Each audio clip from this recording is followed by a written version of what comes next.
Makanya begini, ada sebuah saya katakan ini konspirasi global dalam agama Islam ketika membaca Al-Quran. Al-Quran harus dibaca huruf Arabnya, kemudian tajwidnya, qol-qolanya harus tepat, kemudian bagaimana harus membacanya dengan tartil, harus membacanya dengan langgam tertentu.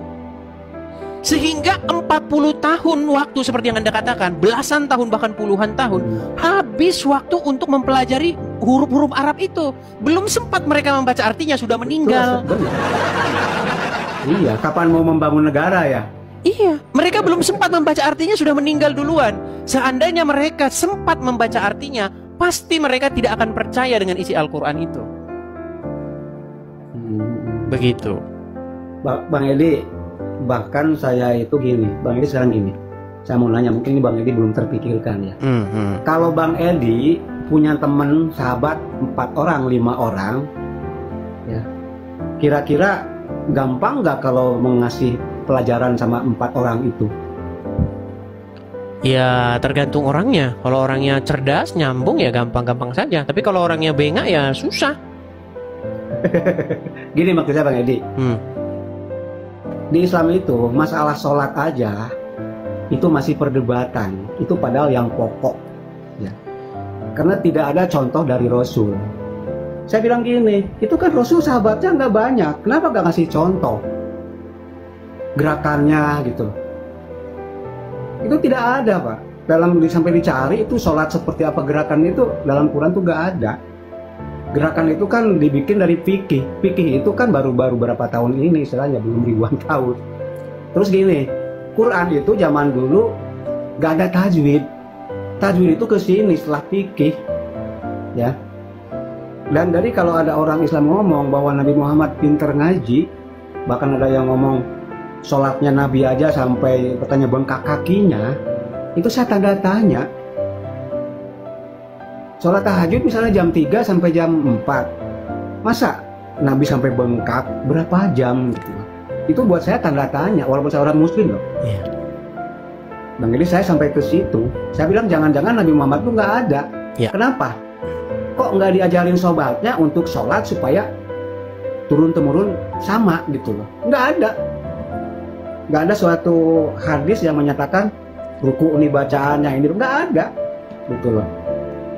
Nah itu aja Bang Edi ya, yang jadi pertanyaan itu saya bahkan dihujat sama orang-orang. Katakanlah wah saya katanya orang nggak beriman. Saya cuma gini nanyain, di mana dalam Quran sholat itu gerakan bacaannya? Saya tanya itu bukan mereka nyari dalil, malah saya dihujat gitu. Bisa-bisa darah Anda dihalalkan? Bisa jadi. Ini juga mungkin komen-komen coba Bang Edi baca, pasti banyak yang menghujat saya. Iya, karena Islam itu memang tidak terbiasa dengan yang namanya seperti ini Bang. Islam itu selama ini ditutupi, tertutup, dan dilindungi oleh undang-undang penistaan agama. Makanya nggak berani orang speak up, orang nggak berani ngomong. Makanya saya pernah bilang, jika undang-undang penistaan agama dicabut dari negara ini dan orang bebas speak up soal agama, termasuk agama Islam, termasuk agama Kristen, maka khusus agama Kristen saya katakan, khusus agama Islam saya katakan, maka saya bisa memastikan dalam waktu 15 tahun orang tidak akan lagi ada yang percaya dengan Islam. Kalaupun ada yang percaya, ya tinggal Juma sama Yusuf PI, tinggal mereka berdua. Karena mereka berdua adalah orang yang tidak punya akal. Benar Bang. Seperti contoh sholat tadi Bang, kita masalah sholat ya. Kan di dalam agama Islam, sholat itu kan sebagai tiang agama, itu pondasi, termasuk bagian pondasi dasar. Tetapi untuk gerakan sholat saja, itu orang Islam semuanya beda-beda. Mazhab Syafi'i, Hanafi, Hambali, beda semuanya. Ada yang takbiratul ihramnya begini, ada yang di depan begini, ada yang di atas begini.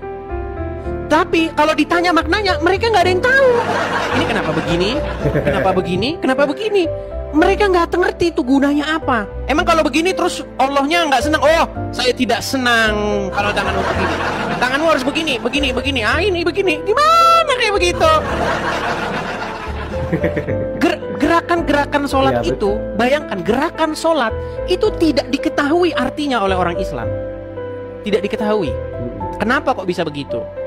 dan beda satu sama lain. Antar mazhab itu beda-beda. Nah, kalau ditanya orang Islam akan punya jawaban seperti ini. Oh, itu semuanya benar. Itu dicontohkan oleh para sahabat pernah mencontohkan begini, pernah contoh. Berarti kesimpulannya adalah begini.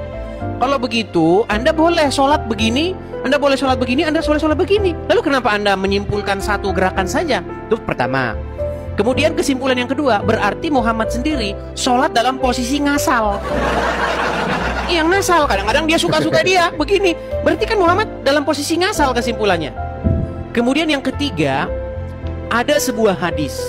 Hadis itu berkata begini, boleh kita itu melakukan dusta untuk mendamaikan pihak-pihak yang sedang bertikai. Jadi ketika ada mazhab Hanafi atau mazhab Hambali, mereka beda gerakan sholatnya, maka harus dimunculkan satu kebohongan yang seperti ini. Kedua-duanya benar, karena Muhammad pernah sholat dengan cara yang demikian dan demikian. Tapi pernyataan itu adalah dusta, karena belajar dari hadis boleh berdusta dalam mendamaikan pihak-pihak yang bertikai. Makanya saya bilang Islam memang dibangun di atas kebohongan. Iya. Iya Bang Idris. Cuman kalau saya banyak cerita begini, gini Bang Idris, ini mungkin sejarah ya. Mungkin Bang Idris belum terpikirkan. Bang Idris tahu kan Borobudur? Ya. Terus tahu kan Prambanan? Tapi Bang Idris tahu nggak di Borobudur sendiri itu mungkin tidak ada orang agama Buddha. Terus di Prambanan sendiri mungkin tidak ada orang Hindu. Tapi di Bali orang Hindu nggak punya candi. Kira-kira perkiraan apa tuh yang Bang Idris kan cerdas nih. Kira-kira apa artinya itu? Iya, jadi kalau kita belajar sejarah, memang pada waktu itu, pada waktu zaman kerajaan-kerajaan Islam di Indonesia, itu muncul yang namanya ekspansi. Ini ada dua teori yang mengatakan ya. Jadi orang-orang Hindu atau orang-orang Buddha, itu mereka melakukan migrasi ke arah timur karena ekspansi atau serangan dari orang-orang Islam. Ini teori yang pertama. Kemudian teori yang kedua, itu teori bencana alam.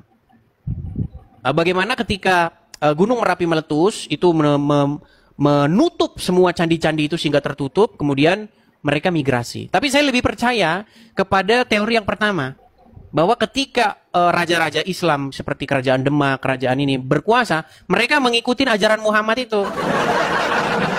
Mereka melakukan ekspansi atau pemaksaan agama Islam, sehingga orang-orang yang pada waktu itu ada di sekitar candi-candi itu mereka migrasi ke arah timur, seperti itu. Bagaimana menurut Anda? Ya, kalau menurut pandangan saya, kan banyak dikatakan Islam itu rahmatan lil alamin ya. Tapi kalau lihat fenomena sejarah itu, justru orang-orang itu lari mungkin karena dikejar mau dibunuh tuh kalau nggak masuk Islam. Ya. Gitu loh. Kalau saya membaca dari situ, gitu ya. Cuman kan itu pun nggak dikupas dalam pelajaran gitu. Dibilangnya apa? Seperti Borobudur itulah keajaiban Nabi Sulaiman gitu ya. Kalau saya sampai kritis ke situ Bang, ini kenapa ya? Saya bilang di Bali orang Hindu, tapi di Bali itu malah nggak ada candi, gitu loh. Terus di Jawa Tengah candinya banyak, tapi nggak ada orang Hindu, kan lucu. Kalau secara sejarah mungkin di situ tuh dulu pusatnya orang Hindu. Betul, gitu betul.